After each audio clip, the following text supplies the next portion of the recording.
น้องๆหลายคนยิงห้องมาหลายอยากให้เปิดวันพีซ OP 13เนาะมื้อนี้เขาจัดให้1บล็อกที่จริงวันพีซ OP 13เขาเปิดไปทั้งหมด4คาตันกลัวแล้วเนาะภาษาญี่ปุ่นเวอร์ชันภาษาอังกฤษอีก455บล็อกมันเกลือนะก็เลยบ่ค่อยอยากเปิด OP 13ถ้าว่าเปิดได้ลังแดงลูฟี่จะมีมูลค่าประมาณ 500,000 กว่าบาทเป็นใบล้อถ้าเป็นใบเกียรตินี่600,000 กว่าเนาะจะว่าอีกเรื่องนึงเนาะเขาจะถ่ายคลิปดองไว้เพื่อให้ทุกคนได้เบิ่งเวลาเขาบ่อยู่เนาะอนาคตก็อาจจะได้เซาแล้วเฮ็ดคลิปเปิดกล่องแบบนี้จะเฮ็ดเป็นคลิปรีวิวการ์ดแนะนำอันอื่นต่างๆดีกว่าเนาะเขาจะเปิดให้มันครบทุก OP แล้วเขาก็จะได้หยุดแล้วในการเปิดการ์ดเพราะว่าเปิดไปมันก็ซ้ำๆซักๆเนาะดวงเขาก็บ่ค่อยดีแน่เปิดไป200กว่าบล็อกข้างหลังนี่ก็ยังบ่ได้มังงะจักใบเนาะประมาณนี้ลุยเลยมาถ้าเบิ่งน้ำกันว่าเรทบล็อกมันจะเป็นแนวใดเลดบอกสุดหลายมันจะการันตี SR 354ใบเนาะแล้วก็จะการันตี PA 1ใบบางกล่องก็จะได้เซกแต่บางกล่องก็จะได้เป็น PA บางกล่องก็จะมีด้งทองหรือว่า SP นํแต่บางกล่องก็จะบ่มีเนาะประมาณ24 2เนาะซองแรกกันเลยแบบ1 2 3 4 5เห็นบ่ถ้าซ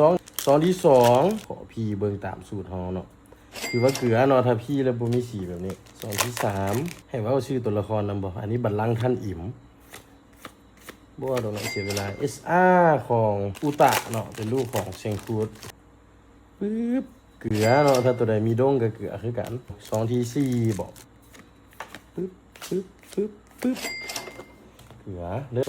2ที่เท่าไหร่ปึ๊บมีสีแวบๆแบบนี้กับเกลือคือกันเนาะมันเป็นสีของอีเวนต์2ที่6บอกเพราะว่าสิบ่ได้กดแพ็คหรือว่ามังงะนำเขาแน่มังงะตัวใดก็ได้นะขอเพียงแต่ใดโอ้มีเสกออกมา1ใบเนาะเช็คของ S หรือว่ากล่องนี้จะมีมังงะ S หลังแดง S ไม่ให้เฮาได้แม่เนาะมันจะมีมังงะ S ให้เฮาบ่ปึ๊บเกือบเด้อเขารุ่นถ้า PA บ่ออกก็ยังมีรุ่นอยู่เลยปึ๊บ S อาหารอีกแล้ว2ทีเท่าใดระบุปึ๊บเหลือนี่แหละดวงของเฮาเบิ่งไว้เด้อทุกคน